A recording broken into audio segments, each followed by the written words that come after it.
Good afternoon, it's 1 o'clock. I'm Jack Cross for your lunchtime Solent Sports News Bulletin.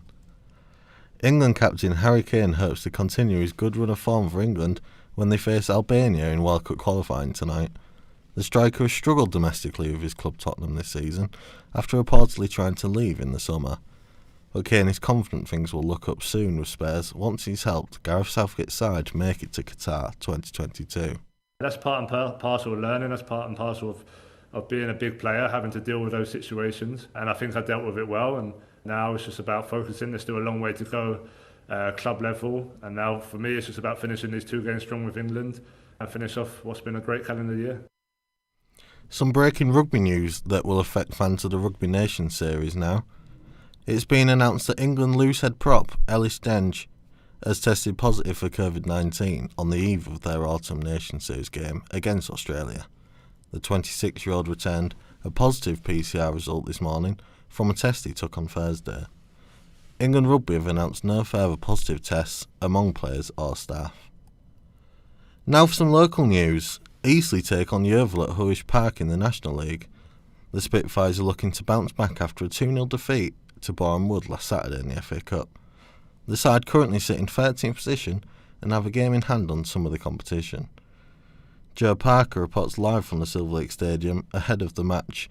Joe, thanks for speaking to us today. What can you tell us about Eastleigh's recent form going into tomorrow's match? Hi Jack, I'm here outside the Silver Lake Stadium. Ben Strevens and his team have just trudged off after a wet and windy session just over the road. But despite their 2-0 loss last weekend in the FA Cup, there seems to be some happy faces amongst the squad, and they seem to be raring to go ahead of tomorrow. They currently sit ninth in the form table. They've taken 10 points from their last 6 games, including their last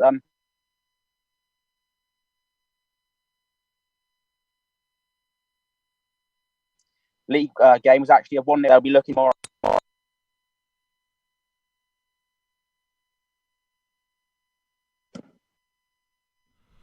Okay, thank you. And after the game tomorrow, what are the club's aims for the rest of the season?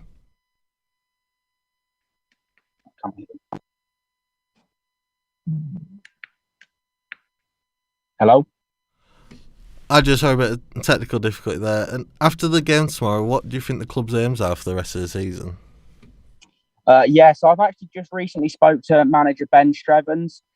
He thinks that while they shouldn't be going one better than they did last season and reaching the playoffs, he sees no reason why they can't. He says they've got a young squad with some very good players as well as some old experienced pros, and there's no reason why they can't be fighting for the playoffs again. And it was the same when I spoke to Tyrone Barnett as well. He completely agrees they should be heading towards the playoffs and the promotion. And obviously he's an experienced head. He's been up and down the Football League, so he knows what it takes for a side to get out of this division, and he clearly feels like they can achieve that this season. So if you're a fan of the Spitfires, I think it's going to be a pretty good season in the coming months. Brilliant stuff, thank you very much, Joe. Now some cricket news. Yorkshire Chief Executive Mickey Arthur has resigned from his position.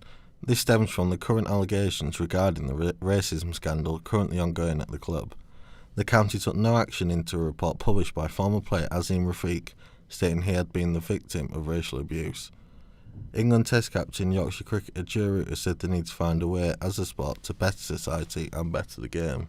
Find ways of educating more, find ways of moving forward, and really looking at areas in which we as a sport and beyond that as well can really look to better society and better the game. Tennis news now, and there's no more hope for British success at the Stockholm Open. This comes down to the exits of Andy Murray and Dan Evans in the quarter-final this week. Former world number 1 Murray, who knocked out the top seed on his way to the last 8, lost in 3 sets to Tommy Paul of the USA. Evans suffered defeat by the same margin to another American, Frances Tiafoe. Meanwhile, the reigning US Open champions' breakthrough season has ended with defeat in her opening match at the Upper Austria ladies event in Linz. 18-year-old Emma Raducanu lost her best-of-3 series to China Wang Xinyu, but has since announced the signing of a new coach, Tobin Belts. Belts, who's coached former world number 1 Angelique Kerber, however, has not been in Austria with Raducanu this week. Raducanu said she is proud and feeling positive about what the future holds for her career. Steven Gerrard has announced his return to the Premier League. The former Liverpool midfielder has signed a 3.5-year deal to become the new head coach of Aston Villa. The announcement brings an end to his spell as Rangers manager, where he won the Scottish Premier League for the 55th time in the club's history.